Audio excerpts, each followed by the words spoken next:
అత్యంత ముఖ్యమైన కీలకమైన రోజు. వాస్తవంగా తెలంగాణ సమాజం అంతా ఏఐసిసి ప్రతినిధి ప్రవీణ్ చక్రవర్తి గారు చెప్పినట్టుగా తెలంగాణ మొత్తం సంతోషంతో సంబరాలు జరుపుకోవాల్సిన రోజు. కానీ ఈరోజు తెలంగాణలో ఆ పరిస్థితులు లేవు. ఏ ఆకాంక్షలు ఏ ఉద్దేశాలతోని శ్రీమతి సోనియా గాంధీ గారు తెలంగాణ రాష్ట్రం ఇచ్చిండ్రో ఆ లక్ష్యం నెరవేరలేదు. తెలంగాణ రాష్ట్రం ఇచ్చిన కాంగ్రెస్ పార్టీ మీద ఆ లక్ష్యాలను చేర్పించడానికి పూర్తి బాధ్యత ఉన్నది. ఆ బాధ్యతలో భాగంగానే కాంగ్రెస్ పార్టీ తెలంగాణ రాష్ట్రంలో డిజిటల్ సభ్యత్వ నమోదు కార్యక్రమాన్ని చేపట్టింది.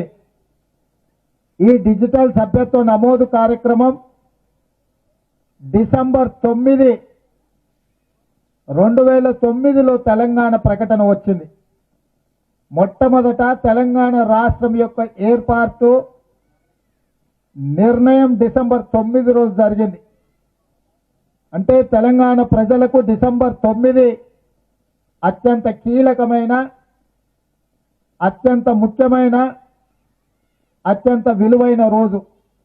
అదేవిధంగా కాంగ్రెస్ పార్టీ కార్యకర్తలకు, నాయకులకు ఏఐసిసి అధ్యక్షురాలు శ్రీమతి సోనియా గాంధీ గారి జన్మదినం డిసెంబర్ 9.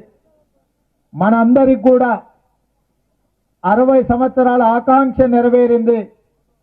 60 సంవత్సరాల తెలంగాణ ప్రజల యొక్క పోరాటాన్ని, తెలంగాణ ప్రజల యొక్క ఆకాంక్షను శ్రీమతి సోనియా గాంధీ గారు నెరవేర్చిండ్రు.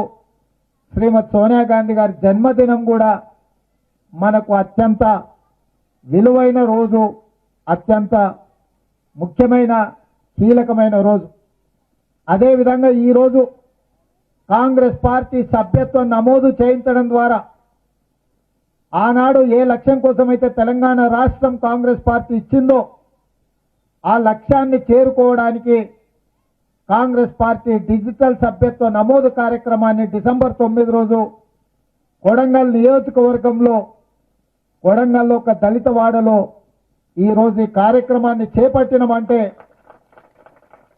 ఢిల్లీ నుంచి వచ్చిన శ్రీమతి సోనియా గాంధీ గారి ప్రతినిధి ఎక్కడో మారుమూలలో కొడంగల్ అంటే వరంగల్ అని హైదరాబాద్కి వెళ్తే అడిగే అట్లాంటి ఈ ప్రాంతంలో ఈరోజు కాంగ్రెస్ పార్టీ ఢిల్లీ నుంచి ఇక్కడికి శ్రీమతి సోనియా గాంధీ గారి ప్రతినిధిగా ప్రవీణ్ చక్రవర్తి గారు ఇక్కడికి వచ్చి కాంగ్రెస్ పార్టీ సభ్యత్వ నమోదు కార్యక్రమాన్ని చేపట్టిందంటే కొడంగల్కి కాంగ్రెస్ పార్టీ శ్రీమతి సోనియా గాంధీ గారు ఇచ్చిన ప్రాధాన్యతను ఈరోజు కాంగ్రెస్ శ్రేణులందరూ కూడా అర్థం చేసుకోవాలి.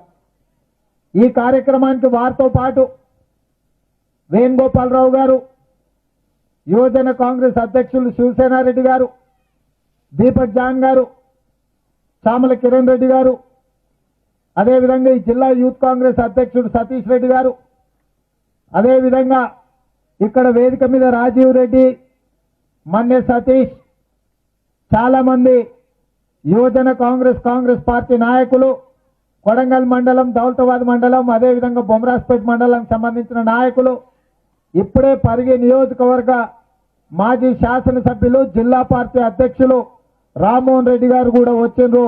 వారిని కూడా వేదిక మీదకి సాదరంగా వారిని ఆహ్వానిస్తున్నాం. సో మిత్రులారా,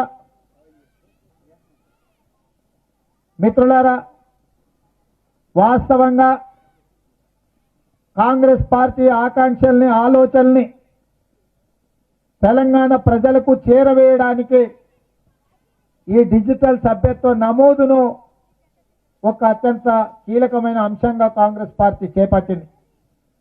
ఈరోజు ఢిల్లీలో శ్రీమతి సోనియా గాంధీ గారు ఏం ఆలోచన చేసినా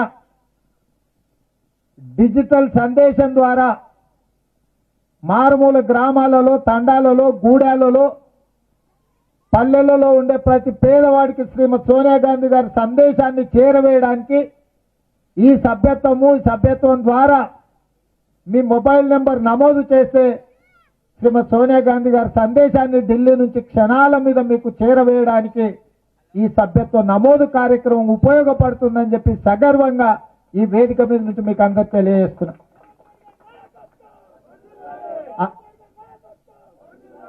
అదేవిధంగా ఈరోజు దేశం ప్రపంచంలోనే సాంకేతికంగా ఎంతో వేగంగా ముందుకెళ్తుంది.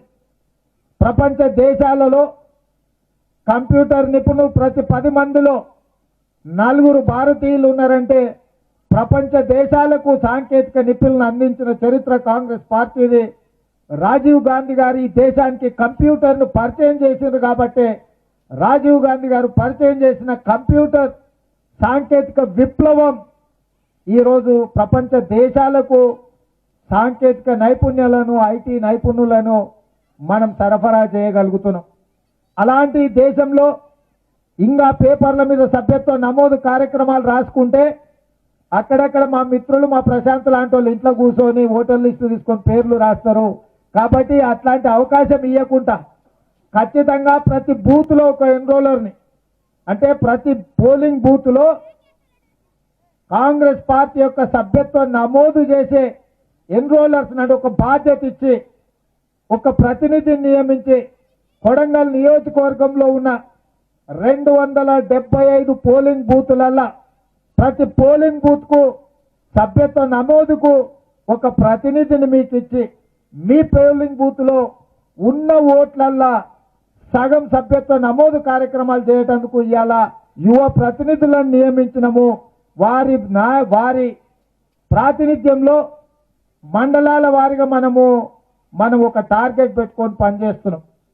ఇవాళ శ్రీమతి సోనియా గాంధీ గారు ఏఐసిసి అధ్యక్షుల సమావేశం ఏర్పాటు చేసినప్పుడు ఢిల్లీలో వారికి మాట ఇచ్చి వచ్చిన 30 లక్షల డిజిటల్ మెంబర్షిప్ తెలంగాణ రాష్ట్రం నుంచి ఇచ్చే బాధ్యత అధ్యక్షుడిగా నాది. 30 లక్షల డిజిటల్ సభ్యత్వం అంటే ఒక్కటి కూడా తప్పు లేకుండా 30 లక్షల మంది కాంగ్రెస్ పార్టీ సభ్యులుగా నమోదు చేయించే బాధ్యత నాది అని చెప్పొచ్చిన. ఆ మాట శ్రీమతి సోనియా గాంధీ గారికి ఢిల్లీలో ఇచ్చినంటే నా పనితనం మీద నా సమర్థత మీద నమ్మకంతో కాదు. 34,765 పోలింగ్ బూతులు తెలంగాణ రాష్ట్రంలో ఏవైతున్నాయో 34,765 బూతులల్లా సభ్యత్వ నమోదు చేసే నాయకులు మీరే, కథానాయకులు మీరే, నాయకులు మీరే ముందుండి నడిపిస్తారు. కాబట్టి మీ మీద ఉండే నమ్మకంతో ఎన్రోలర్స్ మీద ఉండే విశ్వాసంతో శ్రీమతి సోనియా గాంధీ గారికి 30 లక్షల సభ్యత్వ నమోదులు చేయిస్తానని నేను చెప్పిన. ఇవాళ మిత్రులారా, కాంగ్రెస్ పార్టీ సభ్యత్వం తీసుకున్నారంటే వాళ్ళు కాంగ్రెస్ పార్టీ కుటుంబంలో సభ్యులు. కాంగ్రెస్ పార్టీ కుటుంబంలో సభ్యులుగా అయినప్పుడు వాళ్ళ భద్రత, వాళ్ళ యోగక్షేమాలు చూసుకోవాల్సిన బాధ్యత పార్టీ అధ్యక్షుడిగా, జాతీయ అధ్యక్షురాలుగా శ్రీమతి సోనియా గాంధీ గారి మీద ఉన్నది. కాబట్టి ఇవాళ కాంగ్రెస్ పార్టీలో చేరిన ప్రతి సభ్యుడికి ప్రమాదవశాత్తు ఏమైనా జరిగితే 2 లక్షల రూపాయల ఇన్సూరెన్స్ కవర్ చేసేటట్లు ఇవాళ కాంగ్రెస్ పార్టీలో చేరిన సభ్యుల యొక్క భద్రత, వారి భవిష్యత్తును భద్రంగా ఉంచడానికి కాంగ్రెస్ పార్టీ ఇవాళ పార్టీలో చేరిన సభ్యులకు 2 లక్షల రూపాయల ఇన్సూరెన్స్ కవరేజ్ ఇవ్వాలని చెప్పి ఇవాళ కాంగ్రెస్ పార్టీ నిర్ణయించింది. శ్రీమతి సోనియా గాంధీ గారి జన్మదినం సందర్భంగా ఈ రాష్ట్రం నుంచి 30 లక్షల మందికి 2 లక్షల రూపాయల ఇన్సూరెన్స్ అందుబాటులోకి తీసుకొచ్చినామంటే సోనియా గాంధీ గారి జన్మదినం సందర్భంగా కాంగ్రెస్ పార్టీ ఈ రాష్ట్రంలో 30 లక్షల మందికి 2 లక్షల రూపాయల ఇన్సూరెన్స్ భద్రత కల్పించిందంటే సోనియా గాంధీ గారు తెలంగాణ రాష్ట్రం ఇవ్వడమే కాదు, తెలంగాణ రాష్ట్ర ప్రజల యొక్క హక్కులను కాపాడడమే కాకుండా, అభివృద్ధి చేయడమే కాకుండా వాళ్ళ జీవితాలకు కూడా భద్రత కల్పించాలన్న ఆలోచన తీసుకున్నది.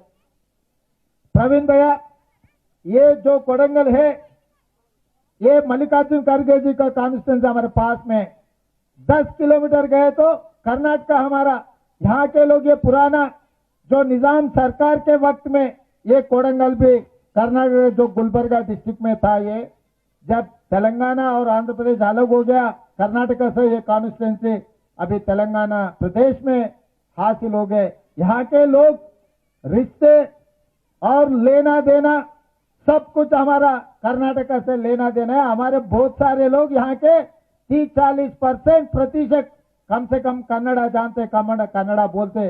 कुछ जरूरी है तो कर्नाटक को जाते, लालेत आरटीसी बस भी यहाँ पर यहाँ के लोग इस्तेमाल करते।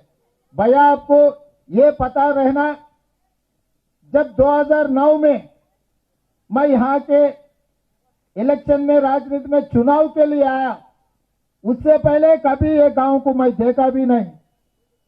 ये गांव किधर रहता मुझे पता भी नहीं। हैदराबाद में मेरे को कोडंगल असेंबली कॉन्स्टिट्यूंसी में बी फॉर्म देके आखिरी दिन, जिस दिन नॉमिनेशन का आखिरी तारीख था, उस दिन मेरे को बी फॉर्म हाथ को मिला। जाना कैसे मुझे पता ही नहीं था। कहां से गए तो कोडंगल आएगा, कहां से गए तो दूर होगा, नजदीक होगा।